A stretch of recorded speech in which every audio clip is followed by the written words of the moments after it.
My guest on this week's episode of Suds Search is James Norquay, Consulting Director and Founder at Prosperity Media. James is one of the best-known Australian SEOs. He's a veteran digital marketer with almost 25 years of experience. His agency, Prosperity Media, was named Best SEO Agency in Australia by SEMrush. They also recently won the 2022 SEMrush Award for Best Online Marketing Campaign in Healthcare. James is an in-demand speaker and conference organizer. He's spoken at conferences all over the world and is hosting his own conference called the Sydney SEO Conference on April 14th. Check out the speaker lineup. It's going to be a great show.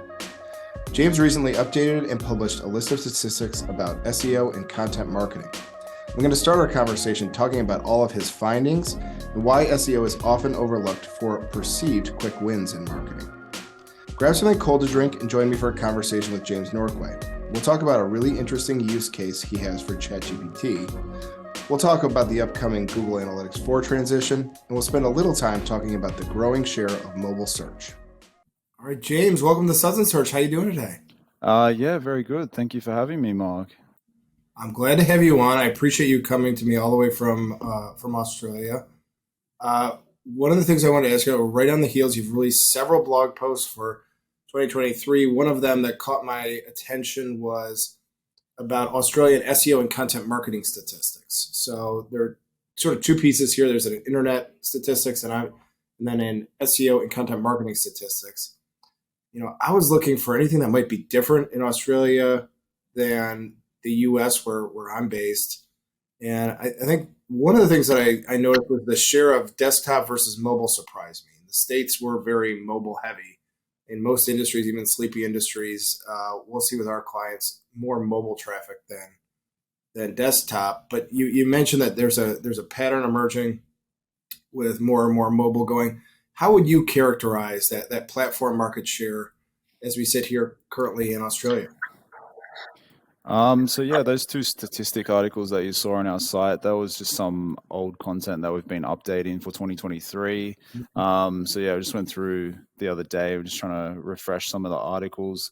Some of the data we're still looking to get updated statistics for. But I mean, in terms of the market share in Australia, mobile is definitely like growing. I think it'd probably be slightly outweighing, if not more so outweighing desktop in certain verticals. I mean, I've got a background in affiliate and agency, so definitely from the sites that we run personally, we're seeing mobile is, it's definitely more dominant now, 100%. Yeah, it's interesting. Yeah, the other thing, and this is a statistic that I think most people who are in SEO would know something like this, but the stat was that 93% of online experiences begin with a search engine. When you just stop and think about it, that's kind of incredible for the amount of money people spend on like paid social media ads or something like that. But yet there are naysayers. So there's like this speaker in automotive that we hear about who always says you don't need to do SEO, just add keywords to your site and you'll be fine. You mentioned in the article that there's, SEO can often be overlooked for quick win marketing options. I guess the question is something like this: it's 2023, and I can't believe we have to have these debates. Would you rather invest marketing in billboards and print media? 93% of online experiences begin with a search engine. What does that stat tell you about the awesome impact of SEO? I mean, like the thing is, for conversion focused, like searches, usually people are going to go to Google and search for like conversion intent type queries, like if they're looking for a new Ford truck in Dallas, Texas, they're going to go to Google, they're not going to go to Facebook and search for that, where Facebook might come in and might be like awareness, like, oh, I've seen a friend driving that Ford truck, or I saw like a social ad pop up. But, like when they're right in the buying mindset and they're in like the buying funnel, they're probably like, I don't know, it's a tricky one. Like that's the thing about like, I think for like higher value items, Google search is definitely still the number one, like I've got sites in high ticket niches, and when people search for like a high ticket item, they go to Google, they're not going to go to other places, they're not going to go to TikTok. They're not going to go to Facebook, like that's that's still it's still going to be like that, you know. Like that's one of like the crazy thing, you know, and like you still see craziness even in Australia. Like I've seen people like reducing digital spend to invest more into retail, you know, and it's like 2023 and you're still hearing crazy stuff like that, you know. Like you have to double down on digital. Like everyone's on investing in digital marketing these days, you know. In Australia it's been that way for like I've been in the digital space for 17 years, and it's just now it's more competitive than ever, you know, like in every vertical, you know. Yeah. I mean, I want to ask you too about content promotion because the piece I'm referencing isn't just about SEO; it's also about content. And one of the things I thought was interesting, you know, for whatever reason, I always ask at the end of the show guests to promote themselves and tell a little bit about where the audience can find them and what their favorite social media is. It's hardly ever Facebook. It's usually Twitter or LinkedIn or something like that. You point out that Facebook is the most popular social media platform in Australia. And then this line caught me that almost half of all the people in Australia log into Facebook every day. That's pretty incredible reach. And it's an incredible opportunity for content marketers. How do you recommend, not just Australia, but like, how do you recommend businesses use Facebook and other social media to promote their content? What is it, just post and pray, or how do you get a little bit more strategic about it?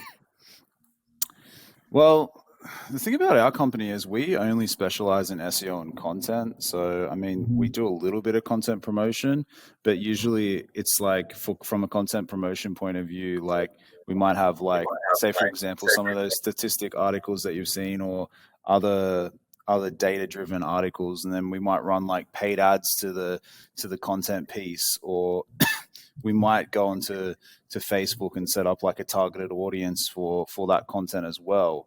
But yeah, I mean, I haven't really seen massive traction from promoting content on Facebook. I can get more quick wins to kind of promote a piece of content on like Google Ads quickly. Like I can promote it through there. And then like once it starts ranking organically, you can kind of stop running ads for certain pieces of content. For in terms of like Facebook, yeah, you might get some engagement, but I haven't really seen a strong correlation to like getting links and getting people like actively sharing it, unless it's like viral type content, you know, like Mm-hmm. I don't know, like I always see that stuff from Texas, you know, like Mattress Mac. You know, Mattress Mac has just lost $3 million betting on this game, or Mattress Mac has won $10 million. And like I'm in Australia, but I don't know why, but I keep seeing all this content from Mattress Mac. So like I don't know, like that's what I'm saying. Like if it's a viral type article, you're gonna see that everywhere on social media. But if it's just something like if it's like Australian SEO statistics, it's the market potential is so niche for that. But if Mattress Mac loses $3 million, everyone wants to talk about it, you know, and people are going to tag their friends and they're going to share it on every social media, you know. You're shifting gears a little bit. I'm almost like required at this point to talk about the big topic in SEO on Twitter and at conferences and everything everywhere else I look is ChatGPT. So I've seen some awesome use cases for ChatGPT in SEO already. Aleta Solis came out with a list of ways to use it for keyword research, content optimization. There's some really cool link building use cases for ChatGPT. It's still relatively early in this life cycle. Are there any use cases you and your agency have found for ChatGPT so far, or it doesn't have to be ChatGPT, any other AI content generator that you're interested Yeah, I mean, like ChatGPT, I think it's got some great use cases. I mean, we've been playing around with those kind of AI tools for a while, you know, like Jasper, in? Jarvis, Right. they've renamed the company like three times, but we've been testing all that type of stuff for a while now.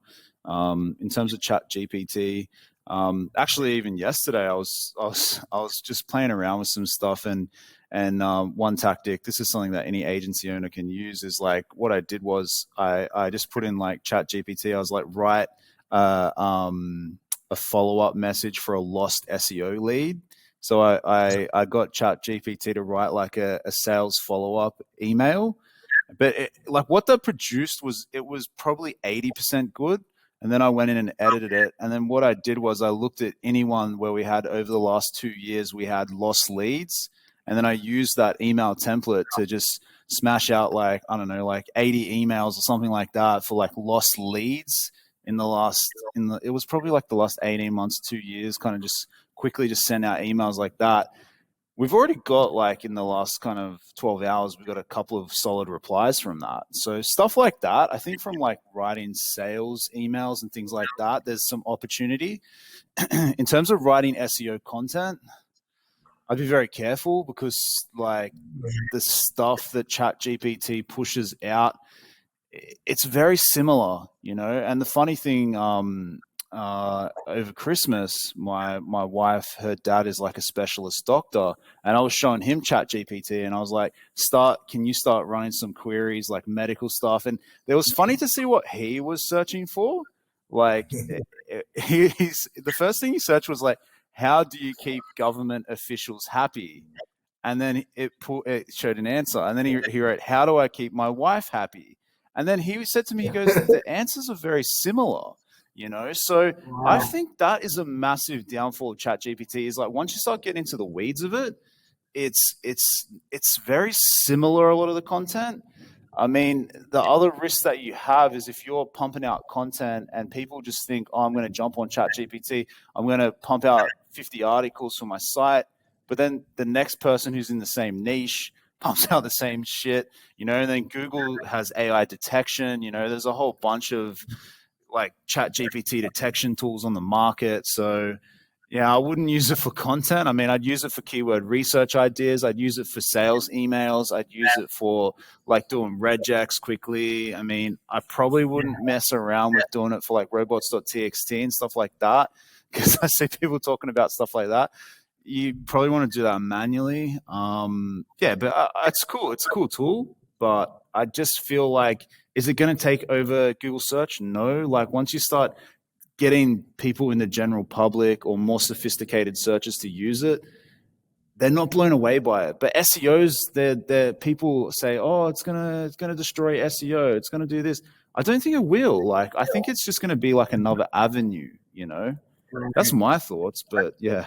Yeah, yeah, and I love the use case of the sales email though. I mean, that's just like it was 80% of the way there, and then you had to do some light editing, and now you've like in relatively fast period of time, you've been able to generate some leads for the business. That's clever. I agree with your sentiments completely. Really. Yeah. The other big topic as we get ready for 2023, that's going to become many people anticipate the big topic of the year is GA4. So the transition to Google Analytics 4. This is we got a lot of emotion on Twitter. I saw Mike King gave a speech in Chicago where he said that GA4 was ruining his life. This is everyone's getting ready for this, panicking. Some people don't think it's ready for prime time. You have a more optimistic view of it, and believe in the long run this will be an upgrade. What excites you about GA4? How do you see it changing things for the better? I think like a lot of people are right in the sense that like Google does rush out certain changes, you know, and I think what probably is going to happen is they probably will delay the release of GA4 because I just feel like a lot of business owners are not going to be ready. You know, like all of the SEOs are talking about ChatGPT now, but in 4 to 6 months, everyone's going to be talking about GA4 migration and all those type of shenanigans, you know, and we have a few articles on our site about that. We have helped a few clients with GA4 migrations. You know, we're not an analytics specialist, but sometimes clients just do it themselves and they're like, can you help us? And yeah, we like, I mean, what are we excited about? Yeah, I mean, there's some new benefits to it. I mean, we've seen some better attribution and things like that. I mean, at the end of the day, is it really that different? No, not like crazily different. I mean, like it's funny when you log into like a GA4 account for a client and then you go into that and you feel like you're a bit lost, but then you go back to an old client that's still using like the old school like analytics, and then like I feel more comfortable with that. But yeah, I mean, it's like they say, you got to start being comfortable with uncomfortable. So we're going to have to deal with a lot more of this GA4 stuff in the next 6 months. I feel like it's going to be an area where a lot of people are going to need help, but I do feel like Google will delay it even further. I feel like, just small businesses, like most of them just are not ready for this type of stuff, especially if they're going to lose data. I think they'll delay it. That's just my thoughts. I don't know. What are your thoughts on it? Do you reckon they'll delay it a bit? James, I have some bets out. So I do think it will be delayed. I think dollars to donuts, this will probably not happen on time. And we're local SEOs. We work with a lot of small businesses.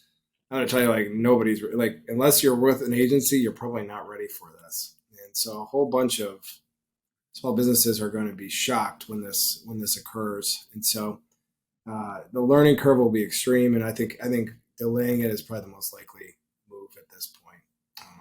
But I've been wrong before. So I would say plan as if it's going to happen, because as much as I think it may delay, they say it's going to happen this summer. So I would prepare as if. That's what we're planning for as well. Planning that it's going to happen. You can't estimate that it's not going to happen. Just telling everyone, like, get ready for this type thing.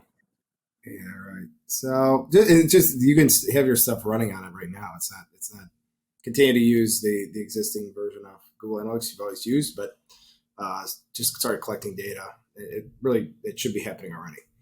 All right, I want to shift gears. You got an SEO conference in Sydney that will be coming up in April of this year. I want to compliment you on this. I think this is a really good lineup of speakers. I mentioned Aleda before. She'll be there. Cal Roof will be there. Tim Solo from Ahrefs will be there. Tell us about the conference. And I personally, I'd love to go to Sydney for a conference. It seems like a great reason to go overseas. Where can they go to get tickets if they're interested?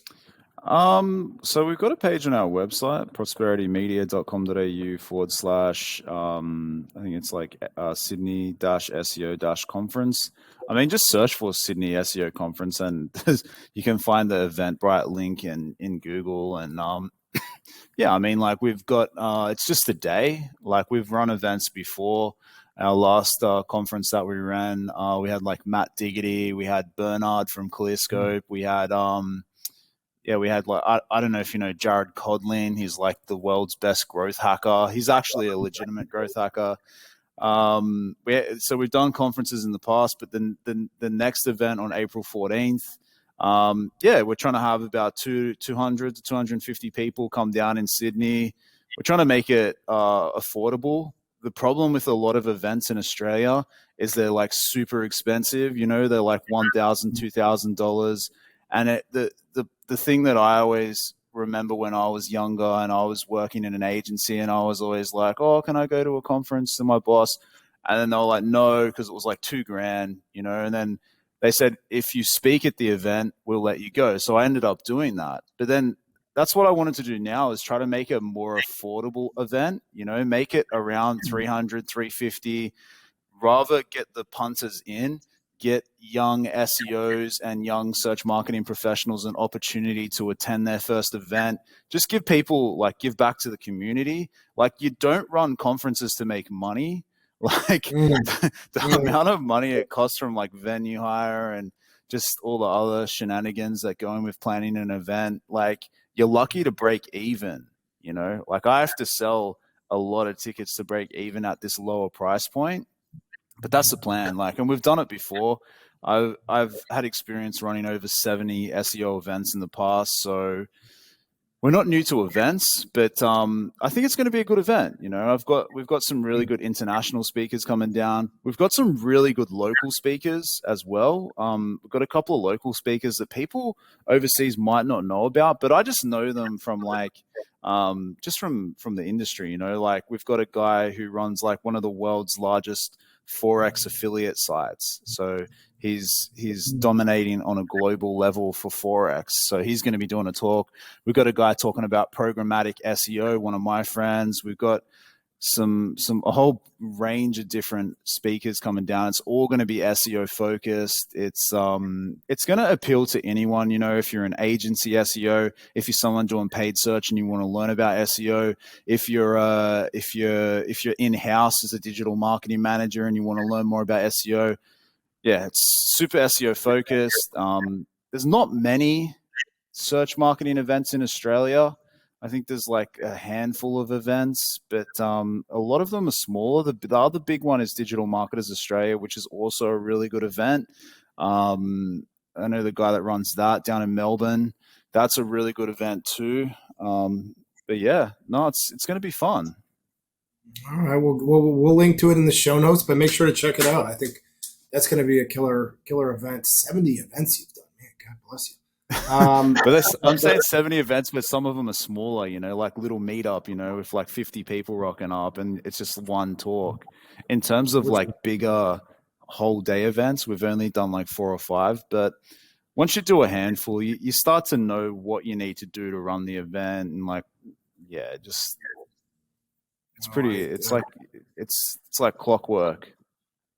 I dig it. I mean, we're trying to get our first event off the ground here in the summer, and I am starting to get like white hairs in my head because of this event already. So, last thing was I just saw this. I thought it was cool. I want to ask you about it. So, you all were named the best SEO agency in Australia by SEMrush. That must have been quite an honor. Tell me about the award and what it means to you guys. That's a cool distinction. Yeah, so we got awarded Best Agency by SEMrush. It was a while ago now in 2018. That was the first event that they ever ran down at the Sydney Opera House.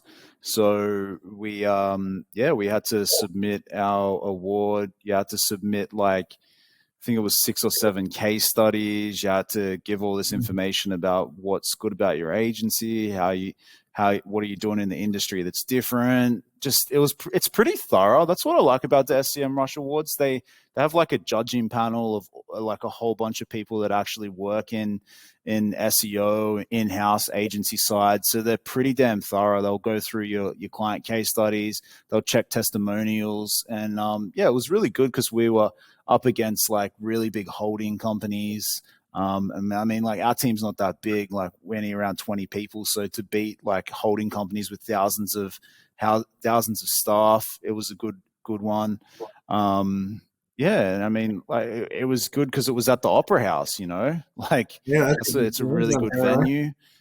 But the other thing was that was back in 2018. So last year we've been fortunate enough to win a couple more awards. You know, we won Best APAC SEO campaign for one of our clients, and we won Best, I think it was SEO Healthcare campaign, another SEMrush award in December last year.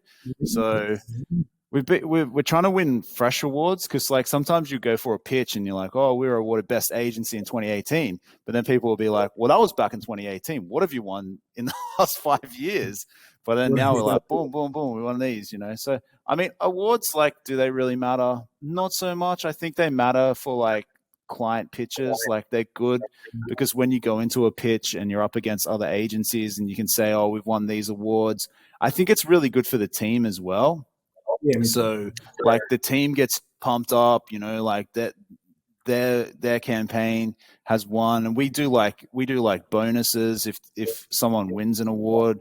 We do like an additional bonus to team members and stuff like that too. So yeah, I mean, it's really good for the team. It's really good for pitches. I mean, is it really going to move the needle at the end of the day? It does a little bit. So that's why we get involved with them. I think big brands do care about like if you've won an award or two. So it's just another tick, like box to tick, you know, like, oh, they've won that award. Yep. Oh, they've got experience, you know. I agree, and I agree with what you said about SEMrush too, because some awards are more thorough than others. Some it's like you pay and you win, but you know the ones that are a little bit more thorough, you actually have to have some documentation, and they care about their credibility. I think matter. This is the last thing I wanted to ask you about your agency, though. Like you said, it says on your website that you don't believe in the jack of all trades model. You only do SEO and content. So this is a bit unusual. I thought I'd ask you about it. I could see I'm sure you're turning down some money. Like you could probably get a bunch of PPC clients or a bunch of web dev clients. Why do you choose to specialize? Why not rake in all the dollars again? It's a good question. And I mean, like, yeah, we probably turn down, I don't know, like 5 or 10 PPC leads a month, but like usually we just give them to partner agencies that specialize in PPC only, and then they give us SEO leads. So, I mean, the reason that we've decided to specialize in SEO and content is purely because like that's what like our team's passionate about. Like we used to do PPC, but I don't know, I just wasn't passionate about it. Like I've got a background in SEO for like the last 17 years. So we've been building our own sites. A lot of our team members are running their own SEO traffic driven sites. So yeah, I think like I guess that's a point of difference, you know, like do you want to work with a specialist or do you want to work with someone who's a more generalist? I see the benefits of all business models, you know, like I understand like certain businesses will want to go with people that can just do everything. But for the type of clientele that we mainly work with, which is more mid to enterprise level companies, usually they manage PPC in house, but they Yeah. can't sort of manage SEO in house. So they lean on our team to kind of assist with that. I know in the US, there's a few companies kind of that do similar stuff to that. You know, I follow like Siege Media, you know, Ross Yep. Hudgens and guys like that. They're pretty like good in terms of specialization. I guess, yeah, we're kind of are similar to that in a degree, but yeah, it is like we do a little bit of like paid content promotion, like to your earlier question about promoting content. We definitely do a bit of that. But yeah, I mean, we're definitely trying to stay more specialized because I just see agencies in Australia that just try to do everything. You know, like they'll be like, yeah, we do SEO, we do paid, we do web, we do mobile apps, we do text messaging, we'll even do billboards and graphic design. It's just like they got like two people doing everything, you know, like, and I feel like for a bigger campaign, like an enterprise level campaign, it is hard to kind of take on a campaign like that when you have a smaller amount of people that are spread thin. I guess that's where we have ability to work with like more enterprise level kind of clients because they're doing more complex stuff, you know, like we might work with like a brand that's doing SEO in Google, but then they also want to optimize for their shopping feeds on different shopping portals, and they want to do SEO within the shopping websites, and then they own like a network of sites that they kind of like different brands that the business owns. So it's kind of we have a few clients like that own multiple businesses, and it's highly competitive. You know, I think in the US they call it like national kind of businesses. We got a few like that here too. So yeah, it's competitive. Well, you guys seem to have it figured out. I really enjoyed this conversation, James. If people want to learn more about you or Prosperity Media, what's the best way to get in touch with you guys? Prosperitymedia.com.au. That's our website. If you want to come to the conference, yeah, you can search for Sydney SEO Conference 2023. If you want 10% off, just drop in the code like a leader. We've got a 10% off code for a leader's name. So if anyone Yeah. listening hears that, I mean, if anyone from Dallas wants to come, I'm pretty sure they got direct flights from Dallas to Sydney now. Like I'm pretty sure you can jump on a flight and fly directly from Dallas to Sydney. I don't know if they still do that, but I know before COVID they were doing those flights. So if anyone in the local area wants a cheeky trip over to Sydney, um, yeah, it's a long way to come, but you could make a holiday out of it. Yeah, I mean, we had that last time we ran a conference. We got people from all over the place coming. You know, we had people from Asia Pacific. We had a handful come from like LA, and yeah, no, it's cool. Like people want to go to a new location and get some knowledge as well. I get the appeal, no questions. So, all right, well, James, I am gonna sign off for now. I'll give you a virtual cheers, and for our audience, we'll be back next week with another episode of Suds Search. Thanks a lot, James. All right, thank you, Mark.